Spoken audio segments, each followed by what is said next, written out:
September 1972, 37 impressionable young men climbed Calvary Hill, many for the very first time. It was a time of tremendous change at HCC, or alma mater. A and B became X and Y. Holy Cross have already embraced the metric system, and these 37 guys were the first X, 1X. For the next 5 years, we shared our joys, our pains, our lunches, our achievements, our trips to the dean's office, our detentions. We bonded in such a way that 25 years later, those 5 years, and I speak for my entire class when I say they were the most rewarding, the most enjoyable, and the most memorable 5 years of our lives. Anybody? Can I have an amen or some noise? Who agree?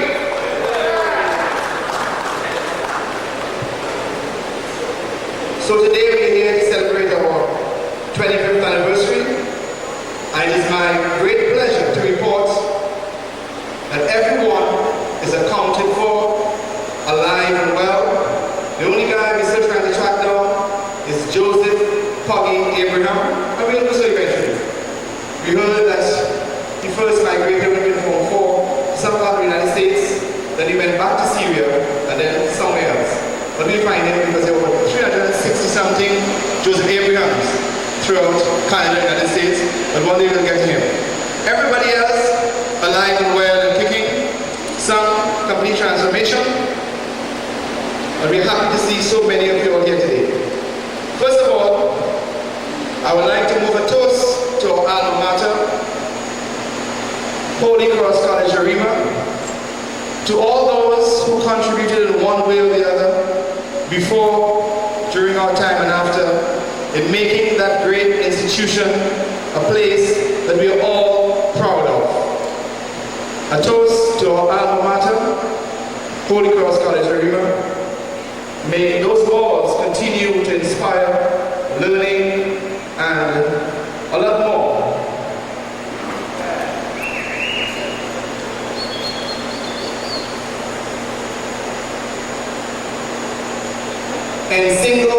In hot single big chairs. With this sign, you'll conquer, according to the topic of our own hymn. Yeah.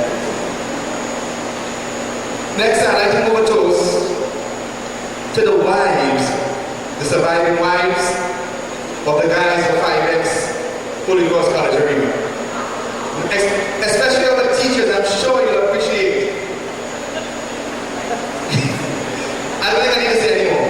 We'll just move a toast for the tremendous courage, for going over and beyond the call of duty, for exemplary service and a whole lot more.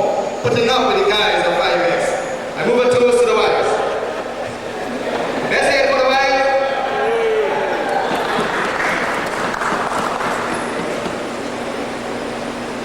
To our beloved teachers, we are extremely pleased that so many are here today. Some of these teachers, I'm sure many of us haven't seen for the last 25 years. We are so happy to have them here today because when you see a member of 5X today, the combined personality, the character, is a little of all the other guys and all the teachers. So in each one of us, there's a little bit of Lutch, there's a little bit of Zaba, a little bit of Shiva. And that is abundantly clear whenever the wives meet and compare notes. One thing they will say is that these guys are so much alike in the way they conduct their personal affairs. And it must come from somewhere.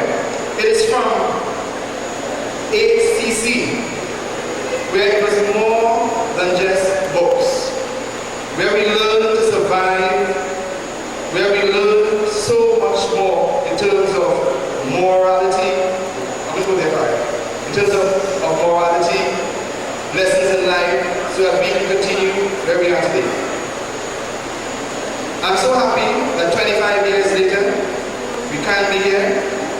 I must say a great amount of thanks to the committee, people like Elliot Schubert, Ronald Gay, Gerald Sugrim, for all their efforts in making this function a reality. Gerald Farrier, who took on the mantle of leadership and coordinated all this. And of course, our benefactor, which we'll talk a little more on later on. So, I hope, while you enjoy yourself, you will at least think back about some fun memory of HCC, and for the wives, maybe something your husband spoke about, because they will undoubtedly find the most memorable years of my life. So the Holy Ghost College Arima, the 5X, class of 77, I go with toast. 3 chairs for 5X. You take this one, and that one. No. Hip, hip.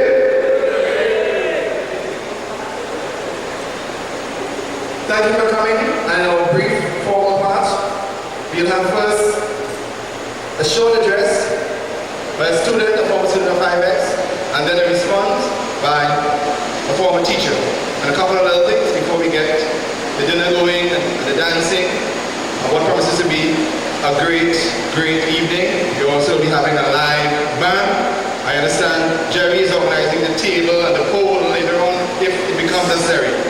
At this point, I would like to invite Mr. Terrence Neal to give a short address on behalf of the entire class. Terrence?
Namely, it is the desire of a group of individuals to formally express their gratitude to people who played an important and influential role in shaping their lives.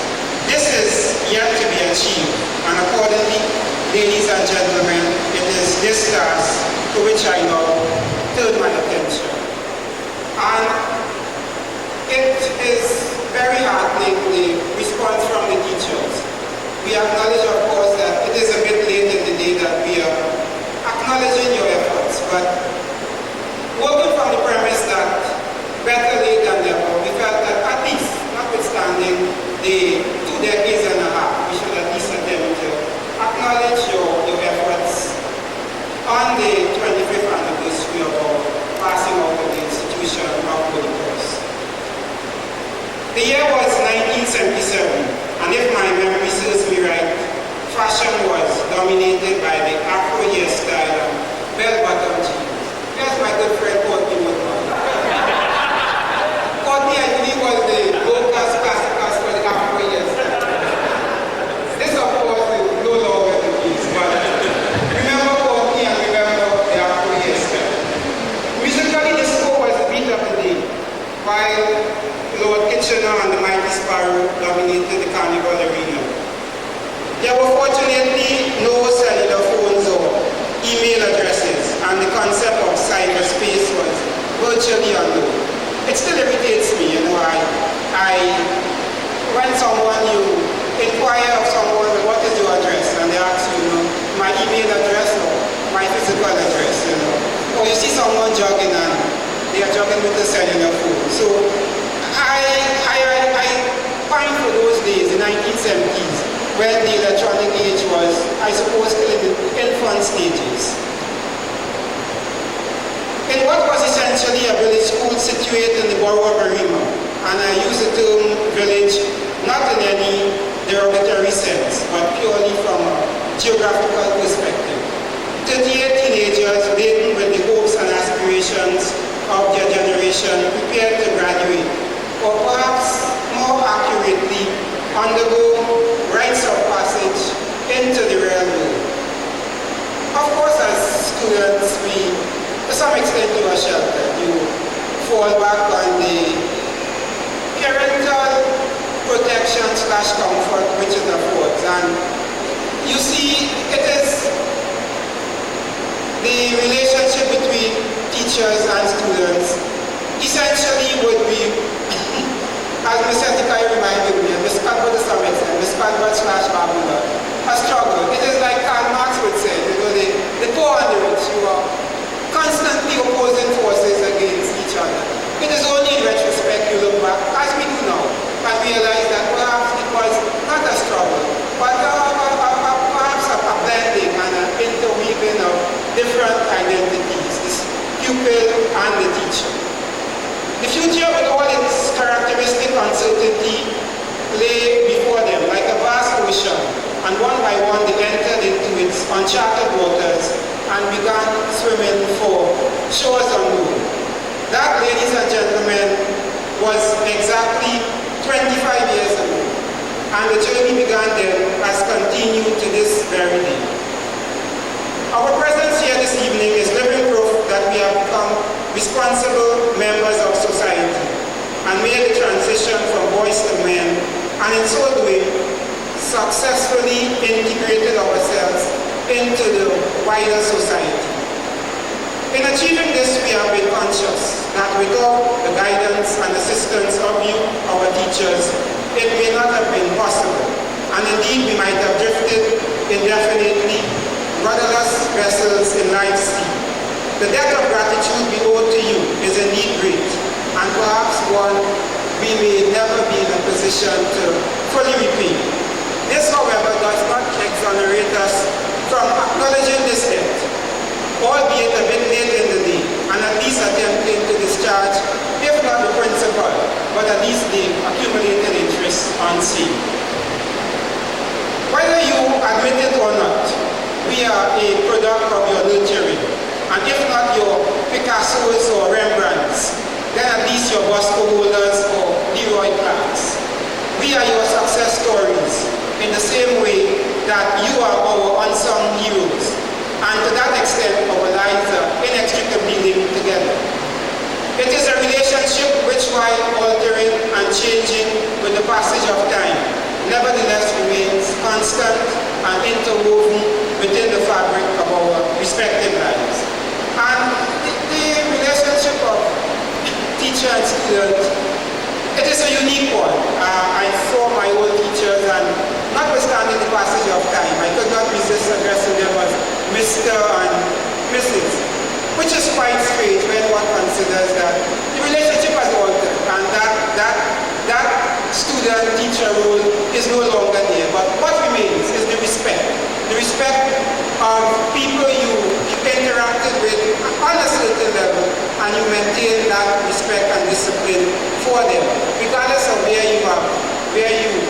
you have evolved or what heights you have aspired in life. You maintain that respect for your former teachers. The function of education is not, as has been suggested by detractors from time to time, a means whereby an individual ultimately achieves success. Success, as you well know, ladies and gentlemen, by its very nature depends upon a multiplicity of variables, such as opportunity, favorable economic climate, the right connections, etc., none of which are within the province of education. Rather, I submit that the function of education is to nurture and prepare the individual for integration into the wider society. Assuming that my analysis on this particular point is accepted, then it would be correct to say that in relation to the 5X class of 1977, you, our teachers, have achieved a success rate of 100%.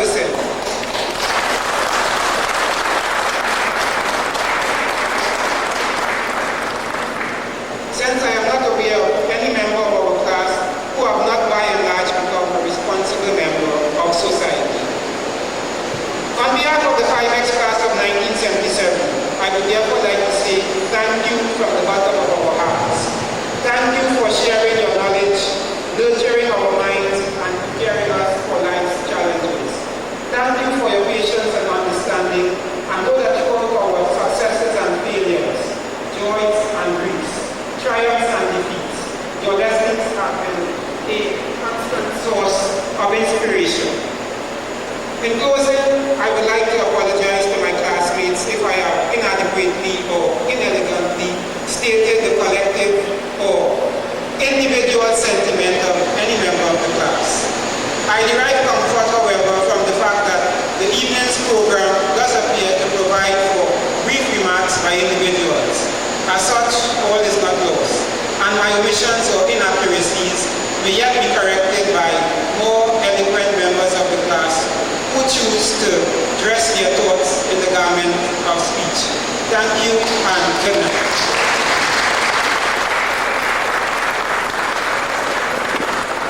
I think Terence deserves another round of applause.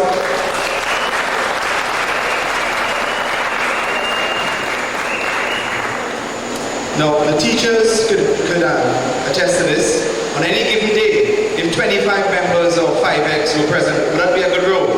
Anyone? If 25 members of 5X during the years attended a single class, would that be a good roll call, Ms. Campbell? Well, I'm happy to announce we have 20.